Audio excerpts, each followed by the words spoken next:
ఇప్పుడు నాకు ఇచ్చిన తలంపును బట్టి కొన్ని అంశాలను మనం ధ్యానించుకుందామండి. ఈరోజు ఈ అంశం ఏంటి అంటే విశ్వాసమును కాపాడుకొనుటకు మార్గాలు. అంటే చూడండి, మనం దేవుని యందు మనం విశ్వాసం ఉంచుతున్నాం ఫస్ట్. మరి ఈ విశ్వాసం అనేది ఎందుకు ఉంచుతున్నాము అని చెప్పేసి అంటే యేసుక్రీస్తు నిజమైన దేవుడు అని చెప్పేసి మనం తెలుసుకొని ఆయన ఈ లోకంలోని ప్రతి పాపిని రక్షించడానికి ఆయన తన అద్వితీయ కుమారుని లోకమునకు పంపించాడని చెప్పేసి మనం తెలుసుకొని, అలాగే ఆయన కేవలము మన పాపం నిమిత్తము, అంటే ఈ లోక పాపం నిమిత్తము ఆ కల్వరి శిలువలో మరణించాడని చెప్పేసి మనం మరణించి తిరిగి లేచాడని చెప్పేసి మనం తెలుసుకున్నాం. మరి తెలుసుకొని ఆయన మరణము గెలిచి పునరుద్ధానుడై తిరిగి లేచాడని చెప్పేసి మనం తెలుసుకున్నాము. కాబట్టి మనం ఆయన యందు విశ్వాసం ఉంచుతున్నాం అన్నమాట. మరి మిగిలిన వాళ్ళు దేవుని యందు విశ్వాసం ఉంచట్లేదు. అనేక మంది ఇప్పుడు యేసుక్రీస్తుని గురించి తెలియని వాళ్ళు కొంతమంది ఉన్నారు. తెలిసినా కానీ ఆయన గురించి పట్టించుకోని వాళ్ళు కొంతమంది ఉన్నారు. కొంతమంది ఈయన ఎవరో వేరే పరాయి దేశానికి సంబంధించిన దేవుడు అని చెప్పేసి, వేరే పరాయి పలానా కులానికి లేదా పలానా వాళ్ళకి సంబంధించిన దేవుడు అని చెప్పేసి చెప్తూ ఉంటారు. కానీ ఆయన ఏ కులానికి ఏ మతానికి చెందినవాడు కాదు అని చెప్పేసి మనం తెలుసుకోవాలి. అసలు క్రిస్టియానిటీ అనేది అది ఒక మతం కాదు, అది దేవుని యందు విశ్వాసం ఉంచడం అన్నమాట. అది మరి దీనికి సంబంధించిన కొన్ని అంశాలను మనం ఎవరు దేవుని యందు విశ్వాసాన్ని ఎలా ఉంచారు, దేవుని ఈ విశ్వాసం గురించి ఎవరు ఏమి తెలియజేశారు అనేవి కొన్ని అంశాల గురించి మనం మొట్టమొదటిగా చూద్దాము. ఒకసారి 2 తిమోతికి రాసిన పత్రిక 4వ అధ్యాయం 7వ వచనం చూడండి.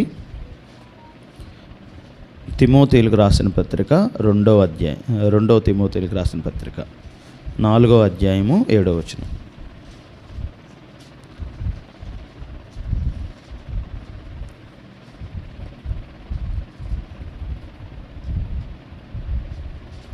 తిమోతిలకు రాసిన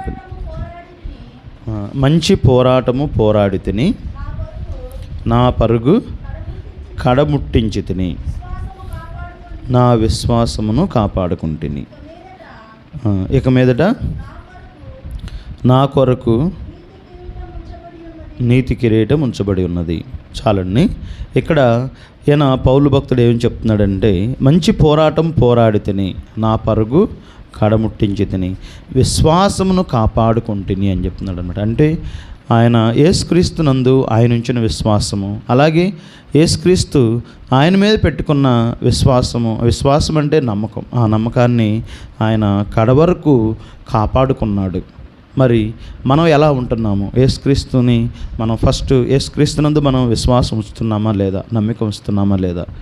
నమ్మిక ఉంచుతున్న మనము లేదా విశ్వాసం ఉంచిన మనము మరి కడవరకు దీన్ని కాపాడుకోవాలి అని చెప్పేసి దేవుడు తెలియజేస్తున్నాడు అన్నమాట. కాబట్టి మనం ఆయన చెప్పినట్లుగా మంచి పోరాటం పోరాడుతుని అని చెప్పేసి అంటున్నాడు. అంటే ఈ విశ్వాస జీవితంలోని అనేక పోరాటాలు అనేవి చేయవలసి ఉంటుంది, అనేక నిందలు అనేవి మనం ఎదుర్కోవాల్సి వస్తుంది, అనేక ఇబ్బందులు అనేవి మనం ఎదుర్కోవాల్సి వస్తుంది అన్నమాట. అది తెలుసు. ఇప్పుడు మనం యేసుక్రీస్తుని నమ్ముకున్నారు అని చెప్పేసి అంటే అనేక మంది అనేక రకాలుగా నిందించడం, దూషించడం, ద్వేషించడం ఇవన్నీ జరుగుతూనే ఉంటాయి. అవి కొంతమంది ఏమో బాహాటంగా చెప్తూ ఉంటారు, కొంతమంది ఏమో ఇన్నర్గా అన్నమాట. అది అంటే వాళ్ళ మనసులో అనుకుంటూ ఉంటారనమాట. వీళ్ళు పలానోళ్ళు నమ్ముకున్నారు, లేకపోతే వీళ్ళు నిజమైన భక్తులేనా, లేకపోతే మీరు నిజంగా విశ్వాసులేనా అని చెప్పేసి కొంతమంది ఆ విధంగా కూడా చెప్తూ ఉంటారు, దూషిస్తూ ఉంటారు, ద్వేషిస్తూ ఉంటారు. మరి విశ్వాస జీవితంలో మనం అనేక పోరాటాలు అనేవి మనం పోరాడాల్సి వస్తుందన్నమాట. కాబట్టి మరి మన పోరాటం అనేది కడవరకు ఉండాలి అని చెప్పేసి, ఈ విశ్వాసం అనే పోరాటాన్ని మనం కంటిన్యూ చేయాలని చెప్పేసి పౌలు భక్తులు తెలియజేస్తున్నారు అనమాట. మరి మనం ఎలా ఉంటున్నాం మన విశ్వాస జీవితంలోని ఒక్కసారి మనం పరిశీలించుకోవాల్సిన వారమే ఉన్నాం అనమాట. అలాగే ఇంకొక అంశం కూడా చూడండి, దీనికి సంబంధించి ప్రకటన గ్రంథము 21వ అధ్యాయము 8వ వచనం ఒకసారి చూడండి. 21వ అధ్యాయము 8వ వచనం. 241 పేజ్. పిరికి వారును, అవిశ్వాసులను, అసహ్యులను, నరహంతకులను, వ్యభిచారులను, మాంత్రికులను, విగ్రహారాధికులను, అబద్ధికులందరూ అగ్నిగంధకములలో, మండుగుండములలో పాలు పొందుదురు. ఇది 2వ మరణము. చూడండి, ఇక్కడ పిరికి వారును, అవిశ్వాసులను, అసహ్యులను, నరహంతకులను, వ్యభిచారులను, మాంత్రికులను, విగ్రహారాధికులను, అబద్ధికులను అగ్ని గంధకములతో మండు గుండంలో పాలు పొందుదురు అని చెప్పేసి అంటున్నారు. అంటే ఇక్కడ ఎవరు నరకానికి వెళ్తున్నారు, ఎవరు నరకానికి వెళ్తారు అని చెప్పేసి అంటే వేళల్లోనే ఒక లిస్ట్ ఉందన్నమాట. ఎవరెవరు ఉన్నారు వేళల్లో? పిరికి వారు ఉన్నారు. తర్వాత 2వ వాళ్ళు ఎవరు ఉన్నారు? అవిశ్వాసులు. అంటే దేవుని యందు ఎవరైతే విశ్వాసం ఉంచారో, దేవుని యందు ఎవరైతే నమ్మకం ఉంచారో వారు కూడా, అవిశ్వాసులు కూడా అగ్నిగంధంలో కాల్చివేయబడతారని చెప్పేసి అంటున్నారు. ఇంకా అసహ్యులు, ఆయనకు అసహ్యమైన కార్యములు చేసేవారు, ఆయనకి ఇష్టం లేని పనులు చేసేవారు. నరహంతకులు అంటే మీకు తెలిసింది, హత్య చేసేవాళ్ళు. వ్యభిచారులు, మాంత్రికులు, విగ్రహారాధికులు, అబద్ధికులు, వీళ్ళందరూ కూడా అగ్నిగంధకంలో, నరకంలో పరవేయబడతారంట. మరి వీళ్ళ లిస్టులో కూడా ఇంకెవరున్నారు? అవిశ్వాసులు కూడా ఉన్నారు. కాబట్టి చూడండి, ఇక్కడ మనం అవిశ్వాసులమై ఉండకుండా దేవుని యందు విశ్వాసంతో కడవరకు మన విశ్వాసమును కాపాడుకుంటూ మన పరుగు అనేది కడవరకు ఉన్నప్పుడు మాత్రమే మనం ఆ నిత్య రాజ్యంలోనికి ప్రవేశిస్తాము. లేకపోతే మనం ఏమవుతామంట? అవిశ్వాసంతో ఉంటే, లేదా అల్ప విశ్వాసంతో ఉన్నా అవిశ్వాసంతో సమానమే. కొంతమంది కొద్దిగా విశ్వాసం ఇస్తూ ఉంటారు. మనం ఒక్కోసారి అంటాం, అల్ప విశ్వాసిని ప్రభువా నన్ను క్షమించని చెప్పేసి అంటారు. చూడండి, ఇక్కడ యేసుక్రీస్తు వారు జీవించిన కాలంలోని ఆయన శిష్యులతో ఉన్నప్పుడు ఆయన నీటి మీద ప్రయాణం చేసి నడుచుకుంటూ వెళ్తూ ఉంటారు. మరి ఆయన నీటి మీద నడుచుకుంటూ వెళ్తూ ఉన్నప్పుడు మరి ఆయన శిష్యుల్లోని ఒకరు, ప్రభువా నేను కూడా ఈ నీటి మీద నడవచ్చా అని చెప్పేసి అంటే ఆయన నడువు అని చెప్పేసి అంటాడు. మరి ఆయన నడుస్తాడా? 1-2 అడుగులు వేయంగానే ఆయనలోని విశ్వాసం అనేది సన్నగిల్లిపోతుంది. విశ్వాసం అనేది సన్నగిల్లిపోయి అంటే అక్కడ అల్ప విశ్వాసం అనేది ఆయనలో వచ్చేసి ఆయన, దావీదు కుమారుడా నేను పడిపోతున్నాను, నేను మునిగిపోతున్నాను, నన్ను కాపాడయ్యా అని చెప్పేసి అంటూ ఉంటాడు. అంటే ఆయన అక్కడ దేవుని యందు విశ్వాసం ఉంచలేదు. ఒకవేళ విశ్వాసం ఉంచినా కానీ అల్ప విశ్వాసంతో ఉన్నాడు. ఆ విశ్వాసం నుంచి సడలిపోయాడు అన్నమాట. అల్ప విశ్వాసిగా మారిపోయాడు. అందుకనే అల్ప విశ్వాసిగా మనం ఎప్పుడైతే ఉంటామో అప్పుడే మనం పడిపోతాము. అప్పుడే మనం సాతాను చేత వెనక్కి లాగబడతా ఉంటాము. సాతాను ఎప్పుడూ కూడా విశ్వాసుల్ని, లేకపోతే దేవుని నమ్ముకున్న వారిని ఎప్పుడు పడేయాలా అని చెప్పేసి, ఎప్పుడు వెనక్కి లాగాలా అని చెప్పేసి, ఏ విధంగా నిందించాలా, ఏ విధంగా దూషించాలా అని చెప్పేసి ఎదురు చూస్తూ ఉంటారనమాట. కాబట్టి ఆయనలోని ఆ సమయంలోని అల్ప విశ్వాసం అనేది కలిగిందంటే సాతాను ఆయనలోని ప్రవేశించిందనమాట. కాబట్టి మనం అల్ప విశ్వాసంతో ఉంటున్నామా? మన విశ్వాసం అనేది ఎలా ఉంటుంది? మనం ఒక్కసారి పరీక్షించుకోవాలి. మనం ఏదైనా ఒక కార్యక్రమం దేవుని యందు నమ్మకం పెట్టి చేస్తున్నాము అంటే దేవుడు తప్పక చేస్తాడు అని చెప్పేసి విశ్వాసంతో మనం ముందుకు సాగాలి. అంతేగాని మనం చూడండి, ఇక్కడ అబ్రహాము విశ్వాసంతో ఎదురు చూశాడు కాబట్టి ఆయన వృద్ధాప్యంలో కూడా సంతానాన్ని పొందుకోవటం అనేది జరిగిందనమాట. అలాగే నోవాహు విశ్వాసంతో ఉన్నాడు కాబట్టి అన్ని సంవత్సరాలు ఆయన ఆ ఓడను నిర్మించి ఆయన ఏం చేశాడు? ఆయన కుటుంబం అనేది రక్షింపబడటం అనేది జరిగిందనమాట. కాబట్టి అంత విశ్వాసంతో వాళ్ళు జీవించబట్టే దేవుడు వాళ్ళని ఆశీర్వదించడం అనేది జరిగిందనమాట. అలాగే మనం కూడా మన విశ్వాసంతో మనం ఎప్పుడైతే జీవించగలుగుతామో, ఎప్పుడైతే మనం ఉంటామో అప్పుడే మనం దేవుని యందు ఇంకా భయభక్తులు కలిగి, అలాగే ఇంకా ఆయన పరిశుద్ధాత్మ శక్తితో నింపుకొని మనం ఇంకా ఆయనలో ఎదగలుగుతాం అన్నమాట. అది కాబట్టి విశ్వాసం అనేది మన జీవితానికి, ప్రార్థనా జీవితానికి, మన భక్తి జీవితానికి చాలా అవసరమై ఉన్నదన్నమాట. కాబట్టి దీన్ని తప్పకుండా మనం జ్ఞాపకం చేసుకోవాలన్నమాట. తర్వాత ఈ విశ్వాసం గురించి ఇంకా కొన్ని విషయాలు రాయబడి ఉన్నాయి. అవి ఏంటి ఒకసారి చూద్దాం. 1 పేతురు 1వ అధ్యాయం చదవండి ఒకసారి. 1 పేతురు 1 పేతురు 1వ అధ్యాయం అండి, 1 నుంచి 7వ వచనం వరకు. యేసుక్రీస్తు అపోస్తులుడైన పేతురు తండ్రి అయిన దేవుని భవిష్యత్తు జ్ఞానమును బట్టి ఆత్మ వలన పరిశుద్ధత పొందిన వారై విధేయులగుటకును యేసుక్రీస్తు రక్తం వలన ప్రోక్షింపబడుటకును ఏర్పరచబడిన వారికి, అనగా పొంతు, గలతీయ, కప్పదొకియ, ఆసియా, బితునియ అను దేశముల యందు చెదరిన వారిలో చేరిన యాత్రికులకు శుభమని చెప్పి వ్రాయినది. మీకు కృపయు సమాధానమును విస్తరులునుగాక. మన ప్రభువు యేసుక్రీస్తు తండ్రి అయిన దేవుడు స్తుతింపబడునుగాక. మృతుల్లో నుండి యేసుక్రీస్తు తిరిగి లేచుట వలన జీవంతో కూడిన నిరీక్షణ వలన కలుగునట్లు ఆయన అక్షయమైనదియు నిర్మలమైనదియు వాడబారదనిదియునైన స్వాస్థ్యము మనకు కలుగునట్లు ఆయన తన విశేష కనికరం చొప్పున మనలను మరలా జన్మింపజేసెను. ఇంకా చూడండి, ఇక్కడ 5వ వచనంలోనే కడవరి కాలమందు బయలుపరచబట్టకు సిద్ధముగానున్న రక్షణ మీకు కలుగునట్లు, ఇక్కడ చదువు, విశ్వాసము ద్వారా దేవుని శక్తి చేత కాపాడబడు మీ కొరకు ఆ స్వాస్థ్యము పరలోకమందు భద్రపరచబడి ఉన్నది. ఇందువలన మీరు మిక్కిలి ఆనందించున్నారు కానీ అవసరం బట్టి నానా విధమైన శోధన చేత ప్రస్తుతమున కొంచెము కాలం మీకు దుఃఖము కలుగుచున్నది. చూడండి, ఇక్కడ నశించిపోవు సువర్ణము అగ్ని పరీక్ష వలన శుద్ధపరచబడుచున్నది కదా, దానికంటే అమూల్యమైన మీ విశ్వాసము ఈ శోధనల చేత పరీక్షకు నిలిచినదై యేసుక్రీస్తు ప్రత్యక్షమైనప్పుడు మీకు మెప్పును మహిమయు ఘనతయు కలుగుటకు కారణమగును.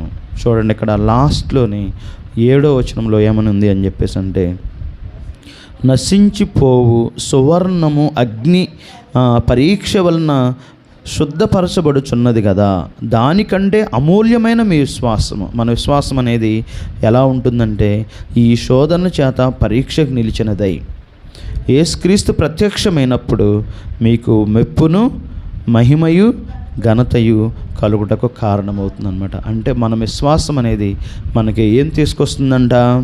మహిమయు ఘనతయు తీసుకొస్తుందంట. అంటే మనం ఉంచే విశ్వాసమును బట్టే మనం ఇతరుల చేత మహిమపరచబడతాము, ఘనపరచబడతాం అన్నమాట.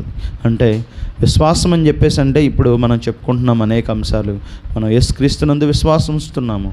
మరి ఈ ఉంచిన విశ్వాసమును బట్టి మనం చేసే కార్యములు అనేవి చూడండి, ఇక్కడ ఆయనకి ఇష్టమైన కార్యములు మనం చేస్తూ ఉంటాము.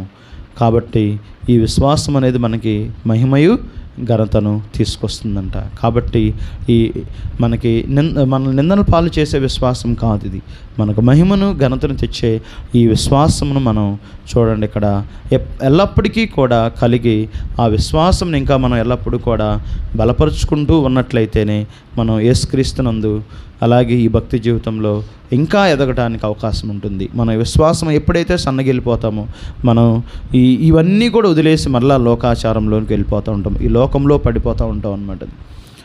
మరి అలా జరగకుండా ఉండాలి అని చెప్పేసి అంటే మనం ఏం చేయాలి అని చెప్పేసి అంటే మన విశ్వాసమును కాపాడుకోవాలి.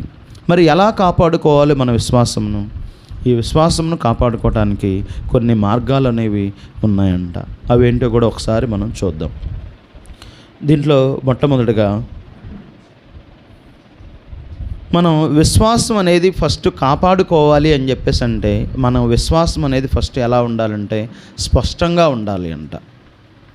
అంటే మనం స్పష్టమైన విశ్వాసం కలిగి ఉండాలి, నిజమైన విశ్వాసం కలిగి ఉండాలి. ఇప్పుడు మన స్పష్టమైన విశ్వాసం అంటే ఏమిటి? ఇప్పుడు ఒక వ్యక్తికి మనం ఒక పని చెప్పామనుకోండి, ఆ పని ఆయన చేస్తాడనేదే మన నమ్మకం. ఆయన మీద నమ్మకం ఉంచుతాం. మనం చెప్తా ఉంటాం ఒక్కోసారి పలానా వ్యక్తికి మనం ఏదైనా ఒక పని అప్పచెప్పామని చెప్పేసి అంటే ఆయన తప్పకుండా చేస్తాడు, ఆ నూరారైనా ఆ పని అయినా చేసి పెడతాడన్న నమ్మకం ఉంటుంది మనకి. అదే మన స్పష్టమైన విశ్వాసం. కానీ ఇప్పుడు ఇంకొక వ్యక్తి ఉన్నాడు, ఆయనకి మనం తొందరగా ఏ పని చెప్పం. మనం ఎందుకు చెప్పం? ఆయనకి ఎందుకు అప్పు చెప్పం? మనం ఆయన మీద మనం నమ్మకం ఉంచట్లేదు. ఎందుకు నమ్మకం ఉంచట్లేదు మనం ఆయన మీద? ఎందుకు ఉంచట్లేదు? ఆయన చేస్తాడో లేదో అందుకని ఏంటి, ఆయన ప్రవర్తన బట్టి లేకపోతే ఆయన చేసే కార్యములు బట్టి ఆయన మీద నమ్మకం అనేది ఉంచలేకపోతున్నాం మనం.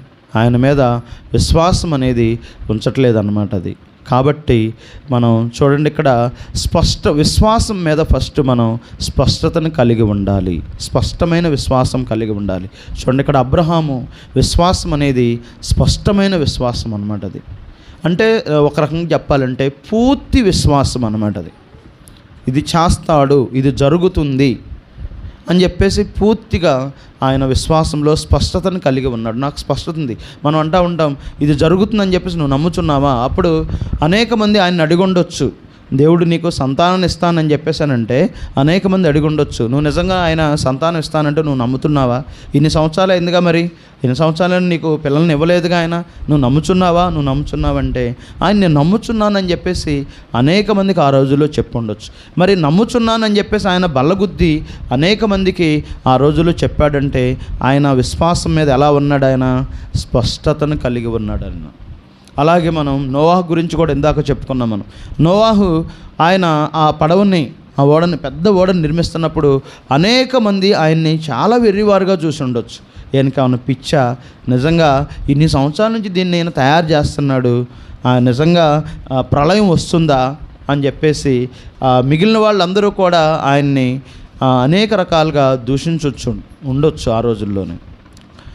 నిజంగా నువ్వు నమ్ముతున్నావా అని చెప్పేసి అని అడిగితే ఆయన స్పష్టమైన విశ్వాసంతో ఉన్నాడు కాబట్టి ఆ ఓడని అన్ని సంవత్సరాలైనా కానీ కష్టపడి నిర్మించగలిగాడు ఆయన. అదే స్పష్టమైన విశ్వాసం అంటే మనం మొట్టమొదటిగా విశ్వాసంలో ఎలా ఉండాలి అంటే స్పష్టతను కలిగి ఉండాలి అంట. ఇది జరుగుతుంది, ఇది నిజంగా చేస్తాడు దేవుడు. మనం ఏదైనా ఒక కార్యం గురించి దేవుని అడుగుతున్నామని చెప్పేసి అంటే ఇది చేస్తాడనే నమ్మకంతో ఉండాలి. ఎవరికైనా మనం ఏదైనా ఒక పని అప్పచెప్తున్నామంటే ఆ పని చేస్తాడనే నమ్మకంతో ఉండాలి. ఆయన మీద నమ్మిక ఉంచాలి, విశ్వాసం ఉంచాలి. అలా యేసుక్రీస్తు దేవుడు మనకి ఈ కార్యం చేస్తాడు, ఇది జరుగుతుంది అని చెప్పేసి మనం ఏదైనా ఒక కార్యం తలపెడుతున్నామంటే ఆ కార్యం పట్ల మనం స్పష్టమైన విశ్వాసాన్ని కలిగి ఉండాలి. ఇది జరుగుతుంది, దేవుడు ఆ కార్యక్రమాన్ని చేస్తాడు, ఆ కార్యమును జరిగిస్తాడని స్పష్టమైన విశ్వాసాన్ని మనం కలిగి ఉండాలని చెప్పేసి దేవుడు తెలియజేస్తున్నాడు అన్నమాట. కాబట్టి మొట్టమొదటిగా మనం విశ్వాసాన్ని కాపాడుకోవాలి అని చెప్పేసి అంటే ఏం చేయాలి అని చెప్పేసి అంటే ఫస్ట్ ఆ విశ్వాసం పట్ల మనం స్పష్టతను కలిగి ఉండాలి. అంటే పూర్తి విశ్వాసం కలిగి ఉండాలి, పూర్తి నమ్మకం కలిగి ఉండాలి. దేవుడు నిజమైన దేవుడు, ఆయన ఈ కార్యం చేస్తాడు నా పట్ల అని చెప్పేసి. అలాగే యేసుక్రీస్తు ఆయన నా కొరకే ఈ లోకంకి వచ్చాడు, నా కొరకే ఈ లోకంలో ప్రాణం పెట్టాడు, ఆయన నా కొరకే చనిపోయాడు, నా కొరకే మరణం గెలిచి తిరిగి లేచాడు అని చెప్పేసి మనం ఎప్పుడైతే స్పష్టమైన నమ్మకంతో స్పష్టమైన విశ్వాసంతో ఉంటామో అప్పుడే మనం ఇతరులకు మనం చెప్పగలము. లేకపోతే మనం ఇతరులకు చెప్పలేమన్నమాట. మనకే మనం స్పష్టమైన విశ్వాసం లేకపోతే ఇప్పుడు ఒక వ్యక్తి గురించి ఇంకొకళ్ళ ముందు మనం చెప్పాలి అని చెప్పేసానంటే ఆయన పట్ల మనకు ముందు విశ్వాసం ఉండాలి, నమ్మకం ఉండాలి. అప్పుడే మనం ఆయన గురించి వేరే వాళ్ళకి చెప్పగలం అన్నమాట. కాబట్టి మొట్టమొదటిగా మనం విశ్వాసంలో ఎలా ఉండాలి అంట, స్పష్టత కలిగి ఉండాలి, పూర్తిగా నమ్మాలి అన్నమాట, అది జరుగుతుంది అని చెప్పేసి. తర్వాత ఒక్కసారి ఈ విషయం గురించి రోమా పత్రికలోని 10వ అధ్యాయం 17వ వచనంలో దేవుడు ఏమి రాయించాడో చూడండి. రోమా పత్రిక, రోమీలకు రాసిన పత్రిక 10వ అధ్యాయము 17వ వచనం ఒకసారి చూడండి. కాగా వినుట వలన విశ్వాసము కలుగును అని చెప్పేసి అంటున్నాడు అనమాట. చూడండి, ఇక్కడ మనం ఇంకా విశ్వాసాన్ని పెంపొందించుకోవాలి అని చెప్పేసి అంటే ఇంకొక మార్గం ఏంటి అని చెప్పేసి అంటే దేవుని వాక్యమును వినుట వలన మనం విశ్వాసాన్ని మనం పెంపొందించుకోవటం అనేది జరుగుతుందంట. అంటే ఫస్ట్ విశ్వాసాన్ని మనం విశ్వాసంలోని లేదా విశ్వాసం మనం కాపాడుకోవాలి అని చెప్పేసి మొట్టమొదటి మార్గం ఏంటి అంటే దాని యందు స్పష్టత కలిగి ఉండాలి. రెండోది ఏంటి అని చెప్పేసి అంటే ఆ విశ్వాసాన్ని మనం పెంపొందించుకోవాలి అంట. ఓకేనా? కొద్దిగా విశ్వాసం ఉందనుకోండి, దాన్ని ఇంకొంచెం పెంపొందించుకోవాలి, దాన్ని ఇంకొంచెం పెంపొందించుకోవాలి. మరి ఎలా విశ్వాసంలో మనం బలపడతాము అని చెప్పేసి అంటే దేవుని మాట వలన అన్నమాట, దేవుని వాక్కు వలన, వాక్యమును వినటం వలన మనం ఆ విశ్వాసాన్ని మనం పెంపొందించుకోగలం. అంతేగాని మనం విశ్వాసాన్ని మనం దేవుని మాట వినట్లేదు లేదా చర్చికి రావట్లేదు అనుకోండి, విశ్వాసాన్ని కోల్పోతూ ఉంటాం. కొంచెం కాస్తో కోస్తో అంతకుముందు నీకు విశ్వాసం ఉంది యేసుక్రీస్తు నిజమైన దేవుడు అని చెప్పేసి, లేకపోతే యేసుక్రీస్తు నీ పట్ల ఏదైనా ఒక కార్యం చేస్తాడని చెప్పేసి, చేశాడని చెప్పేసి నువ్వు విశ్వాసంతో ఉన్నావు. విశ్వాసంతో ఉండబట్టే నువ్వు అంతకుముందు చర్చికి వచ్చావు. విశ్వాసంతో ఉండబట్టే మనం ఆయన్ని ఆరాధించాము. కానీ మనం ఈ విశ్వాసాన్ని ఇంకా ఏం చేయాలి అంట? పెంపొందించుకోవాలి అనుదినము. మరి పెంపొందించుకోవాలి అని చెప్పేసి అంటే ఎలా పెంపొందించుకుంటాం? మనం ఆయన వాక్యాన్ని వినటం ద్వారా. ఆయన వాక్యాన్ని విని మనం ప్రతిదినము ఆయన వాక్యాన్ని వింటూ మన విశ్వాసాన్ని మనం పెంపొందించుకోవాలి. చూడండి, ఇక్కడ దేవుని సేవకులు చెప్పే మాటలు, వాక్యం అంటే ఆయన దేవుని సేవకులు వాక్యాన్ని బోధిస్తూ ఉంటారు. మరి ఆ బోధనను బట్టి దేవుని యందు ఇంకా మనం విశ్వాసాన్ని పెంపొందించుకోవటం అనేది జరుగుతుందన్నమాట. అలా కాకుండా ఉంటే మాత్రం మనం చర్చికి రావట్లేదు, లేకపోతే ప్రార్థనే చేసుకోవట్లేదు అనుకోండి, మనం ఏమైపోతాం? మరలా విశ్వాసంలో పడిపోయి మరలా ఏమవుతామంటే అల్ప విశ్వాసులుగా మారిపోతాం, అవిశ్వాసులుగా మారిపోతాం. తర్వాత నమ్మకాన్ని కోల్పోతాం పూర్తిగా. కొంతమంది మరి మీలో ఉన్నారో లేదో తెలియదు, కానీ కొంతమంది ఏదో ఒక నమ్మకంతో నాకు ఏదైనా ఒక పని జరుగుతుంది చర్చికి వెళ్తే, లేకపోతే దేవుని మందిరానికి వెళ్తే ఏదైనా నాకు కార్యక్రమం జరుగుతుంది, లేకపోతే నాకు ఈ జబ్బు తగ్గుతుంది, లేకపోతే నాకున్న ఈ ఆర్థిక సంబంధమైన సమస్యలు అనేవి తొలగిపోతాయని చెప్పేసి విశ్వాసంతో వస్తూ ఉంటారు. మరి ఒకవేళ అవి జరగలేదు అనుకోండి, ఏమవుతుంది? అది జరగలేదు అనుకుందాం. సపోజు ఆయనకి ఏదో జబ్బుతో వచ్చాడు, అది ఆ జబ్బు అనేది తగ్గనప్పుడు ఏం చేస్తాడు? ఆయన విశ్వాసంను కోల్పోతాడనమాట. కానీ అది తగ్గకపోయినా కానీ నువ్వు విశ్వాసం ఉంచామని చెప్పేసి అంటే ఫస్ట్ నీకు విశ్వాసంలో స్పష్టత అనేది ఉన్నప్పుడైతే, స్పష్టత అనేది నువ్వు కలిగి ఉన్నట్లయితే, ఇది జరుగుతుంది, ఇది తగ్గుతుంది నాకు అని చెప్పేసి నువ్వు నమ్మకంతో ఉంటే తప్పకుండా అది జరుగుతుంది. కాకపోతే కొంచెం లేటు పడుతుంది. కాబట్టి అప్పటి వరకు మనం ఎదురు చూడాల్సిందే. కాబట్టి మొట్టమొదటిగా మనం విశ్వాసం ముందు స్పష్టత ఉండాలి. తర్వాత మనం విశ్వాసంలో బలపడాలి. మన విశ్వాసమును అనుదినం పెంపొందించుకోవాలి. మరి ఎలా పెంపొందించుకుంటామంటే దేవుని వాక్యమును వినుట వలన, దేవుని వాక్యమును ధ్యానించుకోవటం వలన, దేవుని వాక్యమును నెరవేర్చుకోవటం వలన మన విశ్వాసమును మనం పెంపొందించుకోవటం అనేది జరుగుతుందన్నమాట. తర్వాత విశ్వాసమును పెంపొందించుకోవటానికి ఇంకొక మార్గం ఏంటి అని చెప్పేసి అంటే మనం విశ్వాసమును ఇతరులతో పంచుకోవాలి అంట. విశ్వాసమును పంచుకోవటం ఏంటి? ఇప్పుడు నువ్వు ఏదైనా ఒక విషయం మీద నమ్మకంతో ఉన్నప్పుడు మరి ఈ నమ్మకాన్ని ఇతరులకు తెలియచేయాలి. అంటే మీకు అర్థమయ్యేలాగా నేను చెప్తాను చూడండి. మనం ఇందాక చెప్పుకున్నాము, మనం ఎవరికైనా ఏదైనా ఒక పని అప్పగించామనుకోండి, ఆ పని ఆయన చేస్తాడని ఫస్ట్ మనం స్పష్టతతో ఉంటాము. తర్వాత ఆయన ఒకసారి ఆ పని చేశాడనుకోండి, తర్వాత రెండోసారి మనం ఆ పని ఆయనకు అప్పగిస్తూ ఉంటాం. మళ్ళీ రెండోసారి కూడా ఆయనకే చెప్తాం, మూడోసారి కూడా ఆయనకే చెప్తాం, నాలుగోసారి కూడా ఆయనకే చెప్తూ ఉంటాం. ఎందుకని ఆయనకే చెప్తూ ఉంటాం పదే ఆ పని? ఆయన మీద నమ్మకం పెరుగుతుంది, ఆయన మీద ఇంకా విశ్వాసం పెరుగుతుంది. ఒకవేళ ఆయన ఫస్ట్ ఏదైనా ఒక పని అప్పు చెప్పాం, సరిగా చేయలేదు అంటే మరి రెండోసారి చెప్పడానికి మనం ఆలోచిస్తాం. రెండోసారి కూడా చెప్పాం, అయినా సరిగా చేయలేదు, మూడోసారి చెప్తామా? ఇంకా చెప్పం కదా. అంటే ఆయన విశ్వాసం కోల్పోతున్నాడు అన్నమాట అక్కడ.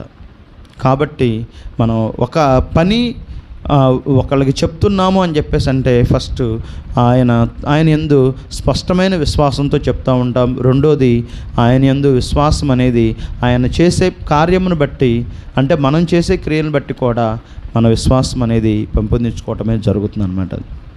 కాబట్టి విశ్వాసాన్ని మనం పెంపొందించుకోవాలంట. తర్వాత మూడోది ఏం చేయాలి? మన విశ్వాసాన్ని పంచుకోవటం అంటే ఏంటి?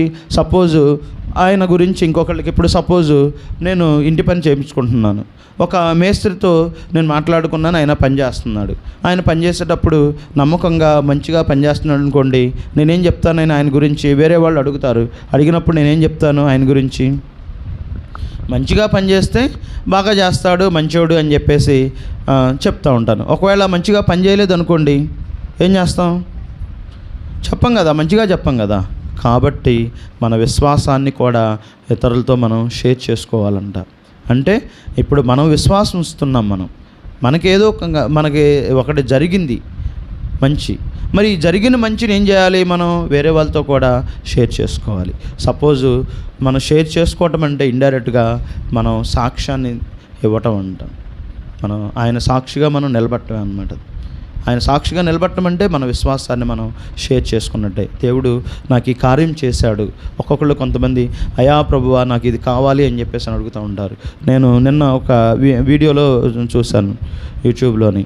కెన్యా దేశంలోని ఒక బాగా అడవంట. కెన్యా అంటేనే అది ఆఫ్రికా ఖండం అంటే దాన్ని ఆ దేశం అనేది చాలా చిన్న దేశం. దాంట్లో ఉండే వాళ్ళంతా కూడా పేద దేశం అనమాట. అసలు ఒక రకంగా చెప్పాలి నిరుపేద దేశం అనమాట. ఆ నిరుపేద దేశంలోనే, ఆ కెన్యా దేశంలోనే ఒక అడవిలోని ఒక మిషనరీ డాక్టర్ గారు అంట. ఆయన డాక్టర్ ప్లస్ మిషనరీ, అంటే సేవ కూడా చేస్తూ ఉంటాడు, పరిచర్య కూడా చేస్తూ ఉంటాడంట. మరి ఆయన ఒక చిన్న అక్కడ కరెంటు కూడా లేదంట అడవుల్లోని. అయితే ఒక ఆమె డెలివరీకి వచ్చిందంట. డెలివరీకి వచ్చినప్పుడు మరి ఇప్పుడు ఆమె కూతుర్ని ఆ బిడ్డని డెలివరీ చేయడానికి, అంటే 9వ నెల రాక ముందుగానే ఆమె ప్రీ డెలివరీకి వచ్చిందంట. ఆమె అంటే నొప్పులు వచ్చినాయి అంట. మరి డెలివరీ చేయాల్సి వచ్చింది. మరి జనరల్గా అయితే ఇప్పుడు ప్రీ డెలివరీ జరిగిందనుకోండి, ఆ పాపనో బాబునో ఏం చేస్తారు, వెంటనే ఇంక్యుబేటర్లో పెడతా ఉంటారు. ఇంక్యుబేటర్లు ఎందుకు పెడతారు? ఎందుకు పెడతారంటే తల్లి గర్భంలో ఉన్నప్పుడు శరీర ఉష్ణోగ్రత ఎంతైతే ఉందో ఇంక్యుబేటర్లో కూడా అదే ఉష్ణోగ్రతను మెయింటైన్ చేయాలి. అంతకంటే తక్కువ టెంపరేచర్ ఉన్నా ఎక్కువ టెంపరేచర్ ఉన్నా ఆ బిడ్డ బతకడానికి ఛాన్స్ ఉండవన్నమాట. కాబట్టి ఇంక్యుబేటర్ పెట్టడానికి ఇంక్యుబేటర్ అనేది లేదు. మరి లేనప్పుడు ఆయన ఏం చేశాడని చెప్పేసి అంటే అక్కడున్న వాళ్ళలోని ఒక సిస్టర్ గారు, నర్స్ గారిని పిలిచి ఒక మంట వేయమని చెప్పేసి అన్నారంట. వాళ్ళని మంట వేసిన తర్వాత ప్రక్కన ఆమెని మంట దగ్గర నువ్వు ప్రక్కన పడుకో అని చెప్పేసి ఆమె పడుకున్న తర్వాత ఆ బిడ్డని ఆమె మీద పడుకోబెట్టుకోమన్నాడంట. ఆ విధంగా ఆ బిడ్డని రాత్రి వేళ ఆయన కాపాడుకోగలిగాడనమాట. తర్వాత రెండో రోజు వేరే ఊరి నుంచి, ఆ దేశంలోని వేరే చోట నుంచి ఆ అడవిలోకి ఆ ఇంక్యుబేటర్కి సంబంధించిన పరికరాలు కానీ అవి రావాలంటవి. అయితే మరి అవి ఎలా వస్తాయి? ఒక్క రోజులోని ఎవరికైనా ఫోన్ చేయడానికి ఫోన్ ఉండదు. లెటర్ రాస్తే మరి దానికి జవాబు రావాలని చెప్పేసి అంటే కనీసం 2-3 నెలలు పడుతుందంట. మరి ఆయన ఏం చేశాడని చెప్పేసి అంటే అక్కడ కొంతమంది అనాథ పిల్లలు ఉన్నారంట. అనాథ పిల్లలు ఒక 40 మంది ఏముంటే వాళ్ళల్లోని అనాథ పిల్లల్ని పిలిచి ఇలా పలానాకి పరిస్థితి ఎలా ఉంది, డెలివరీ అయింది, వాళ్ళ పాపకి ఇంక్యుబేటర్ లేదు, తర్వాత ఇంకా ఇబ్బంది పడుతుంది అని చెప్పేసి ప్రార్థన చేయమని చెప్పేసి అంటే అందరూ ప్రార్థన చేస్తున్నారంట. వాళ్ళలో ఒక చిన్న పాప కూడా ప్రార్థన చేస్తూ ఆమె అక్కడ ఆ చర్చిలోని స్టేజ్ దగ్గరకు వచ్చి ప్రార్థన చేసిందంట. ఏమని చేసిందంటే 3 గంటలకల్లా 2:45 గంట అంటే 2 రోజు 3 గంటలకల్లా ఆ ఇంక్యుబేటర్ వస్తే ఆ పాప బతుకుతుందని చెప్పేసి అన్నాడంట. ఈ పాప 2:45కి ఆ ఇంక్యుబేటర్ రావాలి అని చెప్పేసి ప్రార్థన చేసిందంట. మరి ఎట్లా వస్తుంది? ఆ పాప ప్రార్థన చేసింది. మరి ఆ పాపకి ఎట్లా తెలుసు ఎట్లా వస్తుంది అని చెప్పేసి అని ఆ పాస్టర్ గారికి కూడా, అంటే ఆ డాక్టర్ గారికి కూడా మరి ఇది నిజంగా జరిగే పని అని చెప్పేసి ఆయన కూడా సరేలే అని చెప్పేసి ఆమె ఏం చేసింది, ప్రార్థన చేస్తూ ఇది జరుగుతుంది అని చెప్పేసి ఆమెనండి అని చెప్పేసి అందరికీ చెప్తుందంట. ఆ పాస్టర్ గారు కూడా సరేలే ఆ ఇష్టంతో ఆమెన్ అని చెప్పేసి అన్నాడంట. తర్వాత రెండో రోజు ఏం జరిగిందంటే కరెక్ట్గా 2:30కి ఆయనకు ఒక పెట్టి వచ్చిందంట, ఒక బాక్స్ వచ్చిందంట. ఆ బాక్స్ వస్తే ఆ బాక్స్ ఓపెన్ చేసి చూస్తే ఆ బాక్స్లోని ఆ ఇంక్యుబేటర్కి సంబంధించిన పైపు అవన్నీ ఉన్నాయంట. అవన్నీ ఉండగానే చాలా చూడండి ఇక్కడ వాళ్ళందరూ కూడా ఎంతో ఆశ్చర్యపోయారంట. ఎందుకు మరి ఎట్లా వచ్చింది అసలుకి, ఇది ఎలా వచ్చింది? నిజంగా ఎవరు నమ్మలేదు అసలు. కానీ వాస్తవంగా అదంట 7 నెలల క్రితం ఆ డాక్టర్ గారే వేరే వాళ్ళ కోసం ఆ ఇంక్యుబేటర్ని ఆర్డర్ పెట్టారంట. 7 నెలల క్రితం పెడితే ఆ రోజు 2:45కి ఆ ఇంక్యుబేటర్ బాక్స్ వచ్చిందంట. కాబట్టి చూడండి ఇక్కడ దేవుని కార్యం అనేది 7 నెలల క్రితమే ఆ కార్యం అనేది జరిగి 7 నెలల క్రితమే ఈ పాప కొరకు ఆ ఇంక్యుబేటర్ అనేది సిద్ధం చేయబడి అది ఆ రోజుకు రావటం అనేది జరిగిందంట. అది నిజంగా దేవుని కృప అనమాట. అంతేగాని ఎవరు అప్పటికప్పుడు మాయలు చేసి మంత్రాలు చేసి ఆ పెట్టెని 2:45కి తీసి లేకపోతే ఆ ఇంక్యుబేటర్ని తీసి అక్కడ ఇవ్వటం అనేది జరగలేదు అక్కడ. కాబట్టి మన కార్యాలు కూడా అదే విధంగా ఉంటాయంట. అంటే మన విశ్వాసం కూడా అలా ఉంటేనే మన కార్యాలు కూడా అలా జరుగుతాయన్నమాట. అది కాబట్టి చూడండి, ఇక్కడ అలా జరిగిన కార్యాలని, మన పట్ల జరిగిన కార్యాలని మనం విశ్వాసం ఉంచినప్పుడు ఏదైనా మనకి ఒక కార్యం జరిగిందనుకోండి, దాన్ని మనం ఏం చేయాలంటే ఇతరులకి పంచుకోవాలన్నమాట. ఆ విధంగా పంచుకోవటం వలన మన విశ్వాసంలో ఇంకా బలపడతా ఉంటాం, ఇతరులు కూడా విశ్వాసంలో బలపడతా ఉంటారు. ఎందుకంటే మనం ఏదైనా మనకి ఒక మంచి జరిగిందనుకోండి, వేరే వాళ్ళకి తెలియజేస్తే వాళ్ళు కూడా దాన్ని నమ్ముతూ ఉంటారు. ఇప్పుడు అక్కడ దాకా ఎందుకు, ఇప్పుడు ఏదైనా ఒక చిన్న టెంపుల్ లేకపోతే ఏదో ఒకదాన్ని తీసుకుంటున్నాము, అక్కడికి వెళ్ళినప్పుడు మంచి జరిగింది అనుకోండి, వాళ్ళకి ఏదో ఒకటి వెంటనే ఏం చేస్తారు, వేరే వాళ్ళకి కూడా తెలియజేస్తూ ఉంటారు. నేను పలానా చోటకి వెళ్ళినప్పుడు నాకు ఎలా జరిగిందంటే అప్పుడు ఏం చేస్తారు, మిగిలిన వాళ్ళు కూడా అక్కడికి వెళ్తూ ఉంటారు అన్నమాట. అది అలాగే మనం విశ్వాసం ఉంచాము, మనకి ఆ కార్యం జరిగింది కాబట్టి మనం ఆ విశ్వాసాన్ని ఏం చేయాలి, మనం షేర్ చేసుకోవాలి. మనకు జరిగిన ఆ కార్యమును మనం షేర్ చేసుకోవాలి. ఇతరులకు మనం పంచుకున్నప్పుడు మనం బలపడతాము, తర్వాత ఇతరులు కూడా విశ్వాసములో బలపడటానికి అవకాశం ఉంటుందన్నమాట. కాబట్టి విశ్వాసమును మనం పెంపొందించుకోవడానికి ఇంకొక మార్గం ఏంటి అంటే మన విశ్వాసాన్ని ఇతరులతో పంచుకోవాలి. తర్వాత ఇంకొకటి లాస్ట్గా 4వ అంశం గురించి చెప్పుకొని ముగిద్దాం. ఫస్ట్లో చదువుకున్నాము, తిమోతేయులకు రాసిన పత్రిక 4వ అధ్యాయం 7వ వచనంలో ఏమనుంది, విశ్వాసమును మనం కాపాడుకోవాలి అంట. విశ్వాసమును పెంపొందించుకోవటంలోని కాపాడుకోవటంలో ఇంకొక మార్గం, లేదా పెంపొందించుకోవడం ఇంకొక మార్గం ఏంటంటే మన విశ్వాసాన్ని కాపాడుకోవాలి అని చెప్పేసి తెలియజేస్తున్నాను అనమాట. కాబట్టి చూడండి, ఇక్కడ ఈరోజు మనం ధ్యానించుకున్న అంశం ఏంటి అని చెప్పేసి అంటే విశ్వాసమును కాపాడుకోవటం. విశ్వాసమును మరి ఎలా కాపాడుకోవాలి అని చెప్పేసి అంటే ఆయన యందు నమ్మకం ఉంచాలి. ఫస్ట్ స్పష్టతను కలిగి ఉండాలి విశ్వాసం మీద. తర్వాత రెండోది వాక్యమును వినటం వలన మన విశ్వాసాన్ని పెంపొందించుకుంటాం. మొట్టమొదటిగా విశ్వాసమందు స్పష్టతను కలిగి ఉండాలి. అంటే మనం ఏదైనా ఒక దాన్ని మనకి ఒక కార్యము జరగాలి అంటే ఫస్ట్ ఆ కార్యక్రమం మీద, ఆ విషయం మీద మనకి నమ్మకం ఉండాలి, స్పష్టత ఉండాలి ఫస్ట్. ఇప్పుడు మనం ఏదైనా, ఇప్పుడు సపోజ్ కొంతమంది అనుకుంటారు, నేను బాగా చదువుకుంటున్నాను, లేకపోతే నాకు జాబ్ రావాలి అని చెప్పేసి అనుకుంటే ఫస్ట్ దేవుణ్ణి మనం విశ్వాసంతో అడగాలి. మరి అడిగే ఈ విశ్వాసం మీద ఏముండాలి అంట, స్పష్టత ఉండాలి. స్పష్టత లేకుండా మనం అడిగినా కానీ అది జరగదు. కాబట్టి దేవుడు నాకు చేస్తాడు అనే స్పష్టత మనకు ఉండాలి. ఆ విధంగా స్పష్టత ఉన్నప్పుడు మాత్రమే ఆ కార్యక్రమం జరుగుతుంది, లేకపోతే అది జరగదన్నమాట. తర్వాత రెండోది స్పష్టత ఉండాలి. రెండోది ఎలా ఉండాలంట, విశ్వాసమును పెంపొందించుకోవాలి. ముందు మనకు విశ్వాసం మీద స్పష్టత ఉండాలి, అంటే మనం చేసే పని మీద స్పష్టత ఉండాలి. రెండోది విశ్వాసమును పెంపొందించుకోవాలి, అంటే అనుదినము దాన్ని వాక్యం వినటం ద్వారా ఆ విశ్వాసమును మనం బలపరుచుకోవాలి. తర్వాత మూడోది విశ్వాసాన్ని ఇతరులతో పంచుకోవాలి. నాలుగోది మన విశ్వాసమును కూడా కాపాడుకోగలగాలి. ఇది నాలుగోది చాలా ఇంపార్టెంట్ అండి. మన విశ్వాసం ఉంచుతాము, కానీ ఈ ఉంచిన విశ్వాసాన్ని కూడా మనం ఏం చేయాలంట, కడ వరకు కాపాడుకోవాలి. ఈరోజు రేపు వరకు కాదు. ఎప్పటి వరకు కాపాడుకోవాలంటే మనం కడ వరకు, అంటే మనం చనిపోయే వరకు. మన విశ్వాసాన్ని మనం కాపాడుకోవాలి. అంతేగాని ఈరోజు రేపు వరకు మన విశ్వాసాన్ని కాపాడుకొని, ఒక నెల వరకు కాపాడుకొని, ఒక సంవత్సరం వరకు కాపాడుకొని, ఆ తర్వాత మనం దేవుని యందు విశ్వాసం ఉంచకుండా మనం వదిలేసామనుకోండి, మన పరలోక రాజ్యాన్ని ప్రవేశిస్తామంటే అది దుర్లభం అన్నమాట. అవిశ్వాసులకు పరలోక రాజ్యంలో ప్రవేశించడం అనేది జరగదంట. మనం ఇందాక చదువుకున్నాము, అవిశ్వాసులు కానీ, లేదా వ్యభిచారులు కానీ, నరహంతకులు కానీ, అబద్ధికులు కానీ, వీళ్ళందరూ కూడా ఎక్కడ పడవేయబడతారని చెప్పేసి రాసింది, అగ్ని గంధకములతో కాల్చివేయబడతారని చెప్పేసి ఉంది.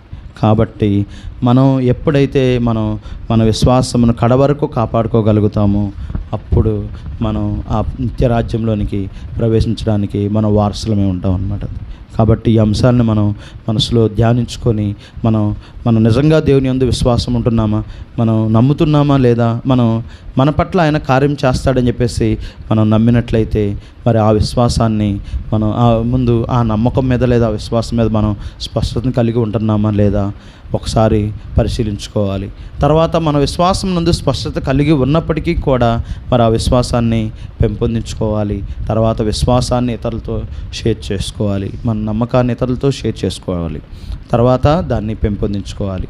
ఫస్ట్ స్పష్టత ఉండాలి, దాన్ని పెంపొందించుకోవాలి, ఇతరులతో పంచుకోవాలి, కాపాడుకోవాలి. ఇవి విశ్వాసమును కాపాడుకోవడానికి 4 మార్గాలు అన్నమాట. దేవుడు నాకు అవకాశాన్ని కల్పించిన బట్టి మీకు అలాగే సంఘానికి వందనాలు తెలియజేస్తాను.